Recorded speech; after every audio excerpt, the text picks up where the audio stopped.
Pemirsa, untuk membahas apakah keterbukaan informasi kita sudah efektif saat ini, selengkapnya kita bahas dalam dialog Nusantara Petang berikut ini.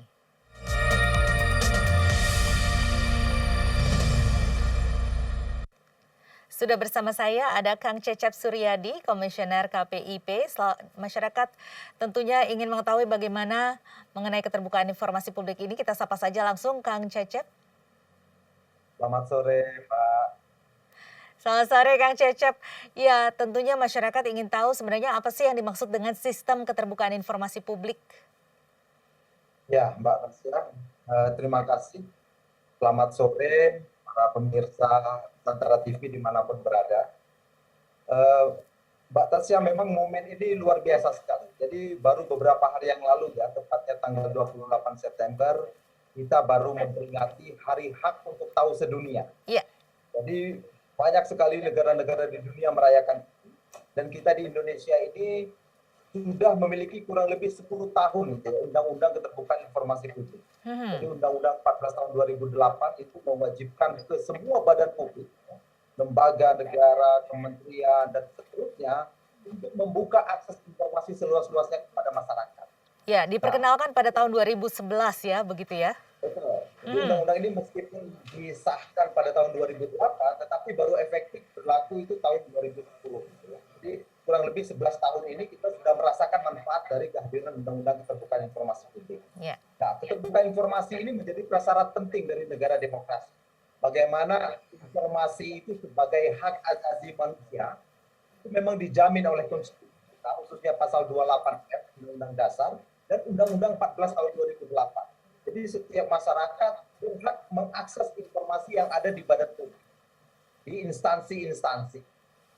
Jadi luar biasa sekali kita sudah menerima banyak anugerah, menerima banyak berkah dari keterbukaan informasi ini. Tinggal bagaimana masyarakat mengoptimalkan haknya untuk bisa mengakses informasi. Gitu, Mbak. Ya, nah ini kembali ke pertanyaan saya tadi, sistem keterbukaan informasi publik ini apa yang dimaksud dengan hal tersebut? Ya, jadi undang-undang ini memberikan beberapa aturan, gitu ya. Bagaimana misalnya si pemohon informasi harus mengakses informasi, karena prinsipnya semua informasi itu sifatnya terbuka, kecuali informasi yang memang dikecualikan. Ya. Jadi di Undang-Undang 14 itu mengatur, khususnya di pasal 17, bahwa ada informasi yang dikecualikan. Nah, jadi meskipun semuanya terbuka, terhadap beberapa informasi yang dikecualikan, kita juga harus mengakui bahwa itu adalah informasi yang tidak bisa dibuka. Tetapi prinsipnya, semua informasi harus bisa diakses oleh masyarakat. Agar masyarakat bisa mengembangkan pribadinya, bisa mengembangkan lingkungan sosialnya, bisa berpartisipasi dalam pengambilan kebijakan. Ya, artinya ini merupakan hak masyarakat untuk tahu mengenai informasi apapun yang ingin dia ketahui. Nah, pengecualian ini apa saja, Kang Cecep? Ya, misalnya terhadap informasi yang apabila dibuka itu akan mengganggu sistem pertahanan dan keamanan. Maka informasi terkait itu dibenarkan untuk tidak bisa diakses.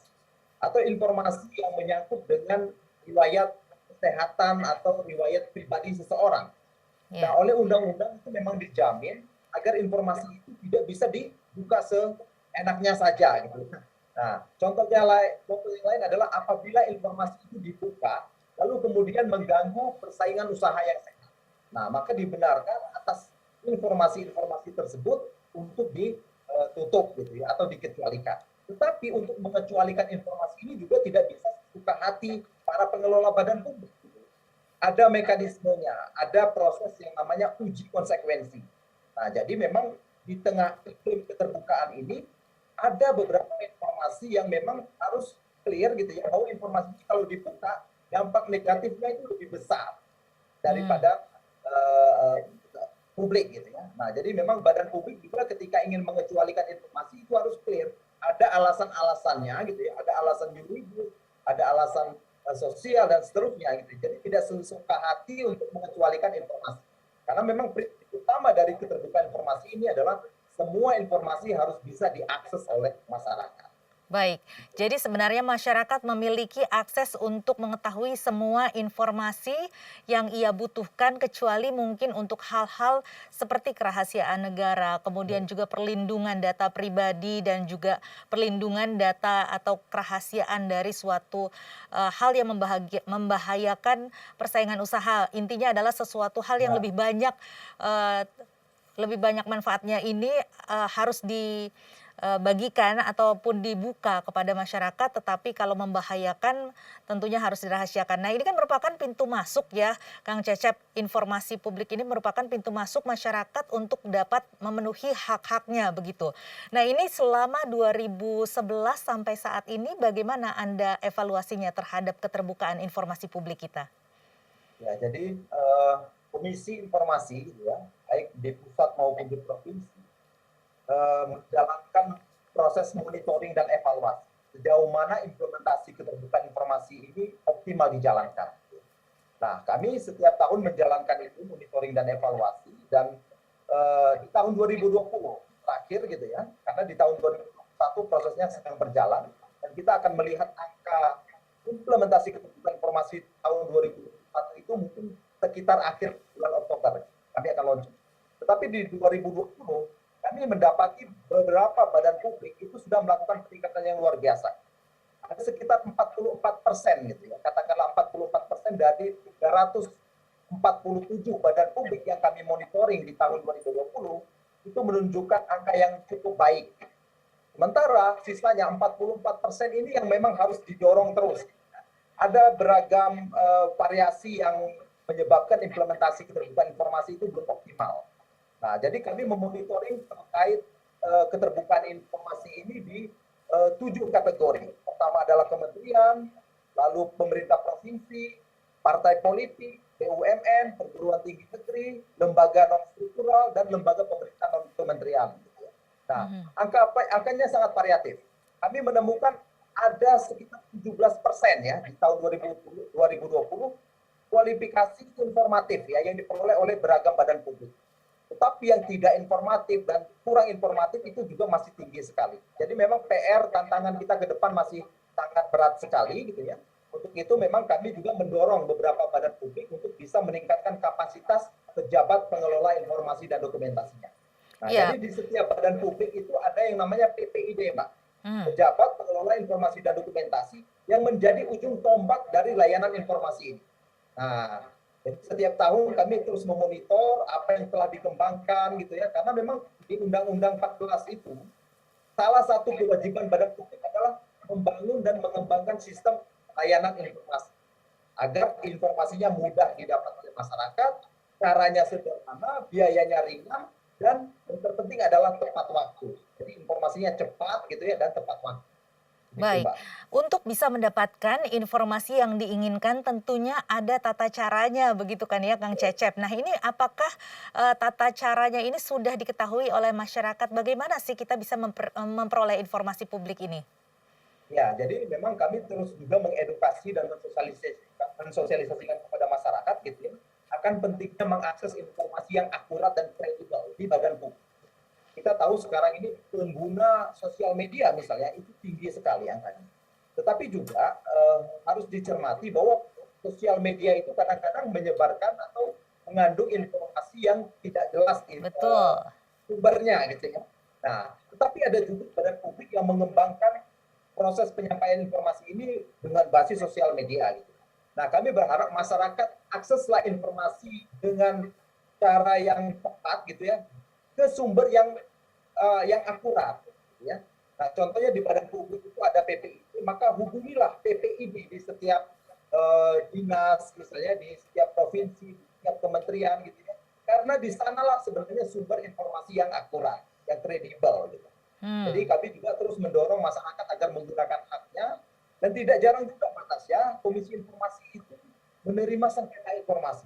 Jadi antara pemohon informasi dengan badan publik itu kadang-kadang terjadi sengketa gitu ya, terjadi perbedaan pandangan mengenai informasi publik. Nah, Komisi Informasi tentu salah satu tugasnya adalah bagaimana memutus agar sengketa informasi publik itu bisa memiliki kepastian gitu.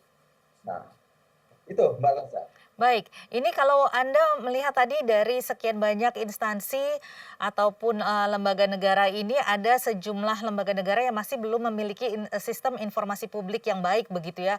Namun mungkin ini bisa diatasi jika masyarakatnya yang aktif ataupun ingin mengetahui sendiri atau mengetahui langsung dengan tata cara tersebut.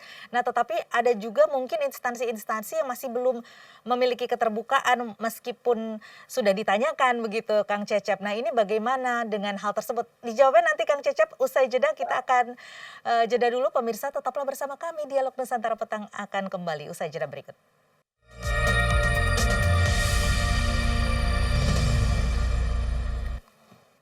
Kembali di Dialog Nusantara Petang, pemirsa, kita masih berbicara mengenai keterbukaan informasi publik, memperingati Hari Untuk Tahu Sedunia yang jatuh pada tanggal 28 September kemarin.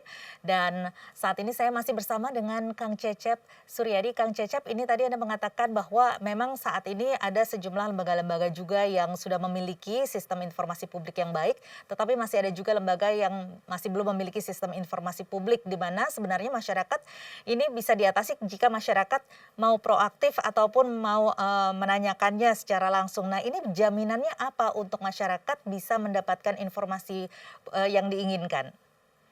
Ya, jadi memang mekanisme permohonan informasi itu memang sudah ada panduannya. Hampir di setiap badan publik sekarang PPID-nya mengembangkan bagaimana alur atau skema permohonan informasi publik. Ya. Memang di undang-undang kita mekanisme permohonan informasi itu harus diajukan boleh oleh orang pribadi gitu ya, atau oleh sekelompok orang gitu ya, kepada PPID, kepada pejabat pengelola informasi dan dokumentasi, terkait dengan seluruh informasi publik yang menyangkut dengan kepentingan publik. Jadi masyarakat kita tidak boleh lagi ragu-ragu karena memang haknya sudah dijamin oleh undang-undang. Lalu pertanyaannya, bagaimana kalau badan publik menolak?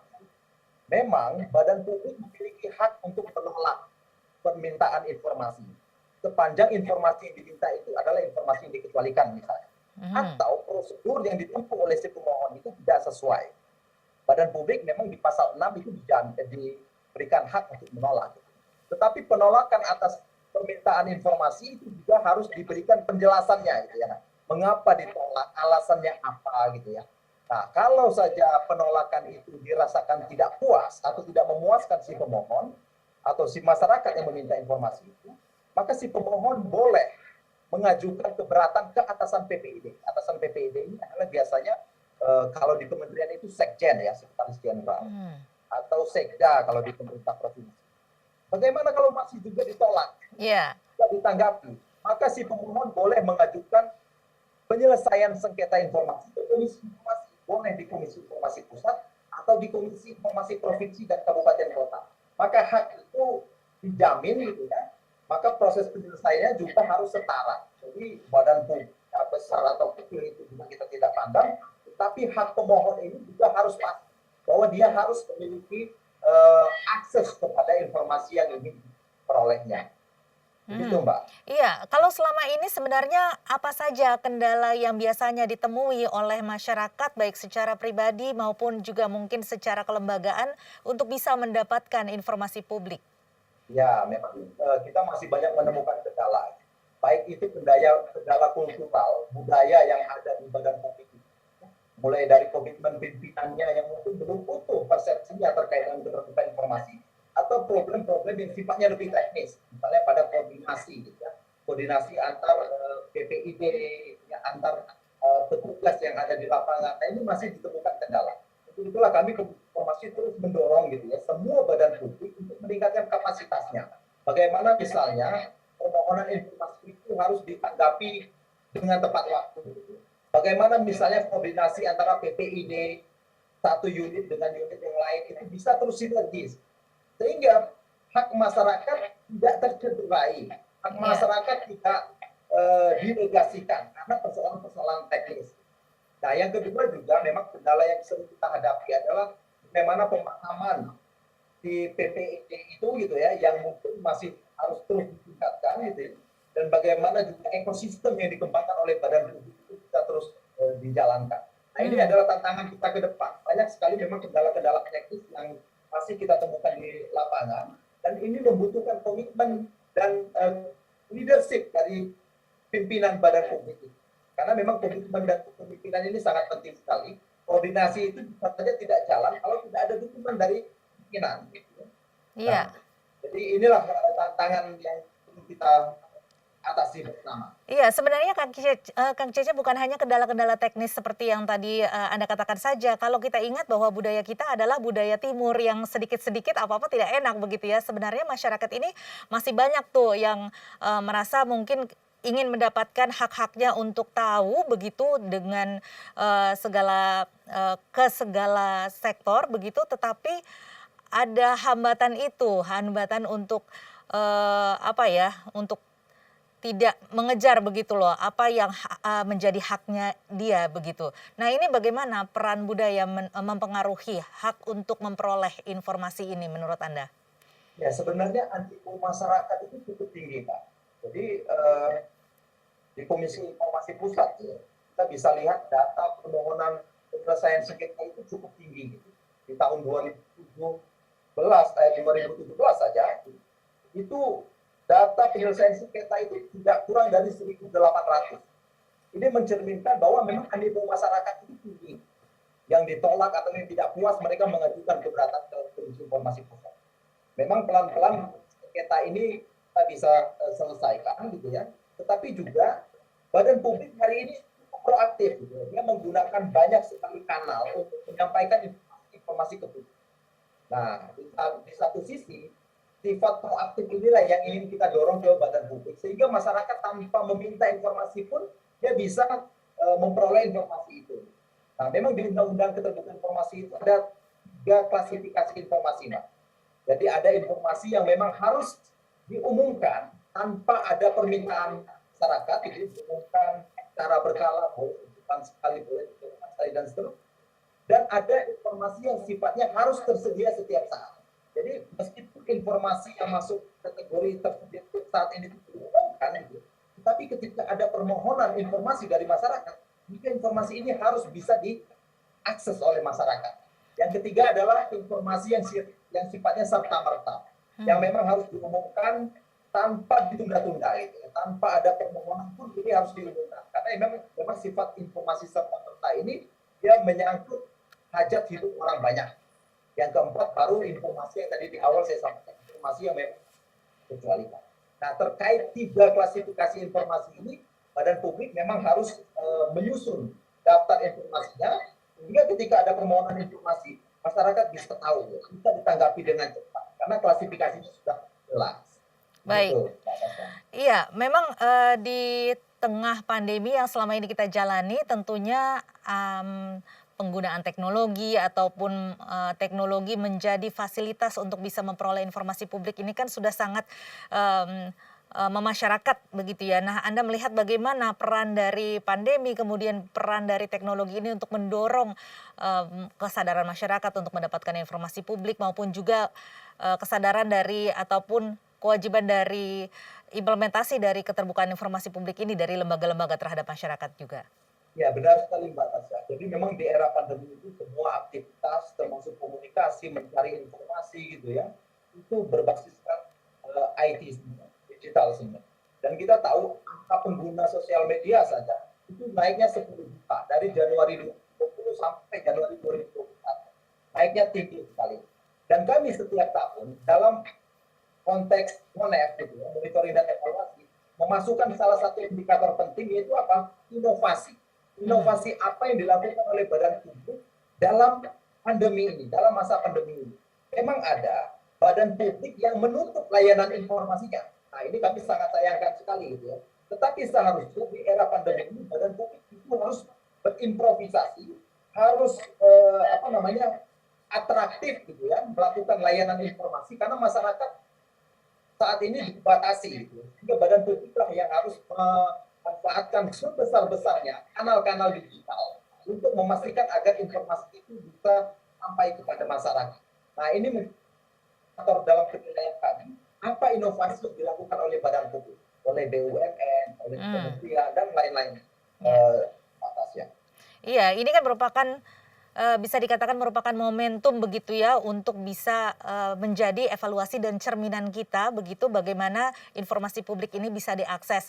Selain juga aksesnya ini saya masuk lagi agak lebih dalam, ini bagaimana dengan informasi-informasi yang selama ini disebarkan selama pandemi kepada masyarakat?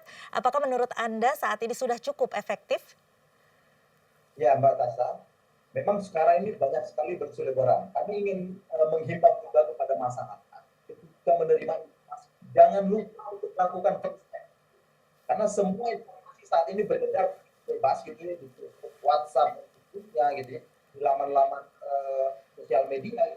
Kami ingin memastikan apabila menerima informasi gitu, yang berseliweran terkait kesehatan dan seterusnya, pastikan bahwa itu berasal dari sumber yang kredibel, dari lembaga atau dari badan publik yang bersangkutan, dari Kementerian Kesehatan misalnya untuk kesehatan, atau dari badan POM, termasuk informasi-informasi lainnya terkait pendidikan misalnya. Akseslah informasi yang memang benar-benar dari sumber yang kredibel, dari lembaga negara. Karena memang lembaga-lembaga, kementerian dan seterusnya, itu dia wajib menyampaikan informasi yang akurat. Nah, jadi jangan sampai kita mengkonsumsi informasi yang sumbernya saja mungkin masih diragukan. Nah, ini sangat berbahaya. Nah, ke depan akurasi informasi ini juga menjadi bagian penting dalam monitoring dan evaluasi yang dilakukan oleh Komisi Informasi. Baik, jadi ke depannya nanti akan diharapkan bagaimana Kang Cecep mengenai informasi publik ini?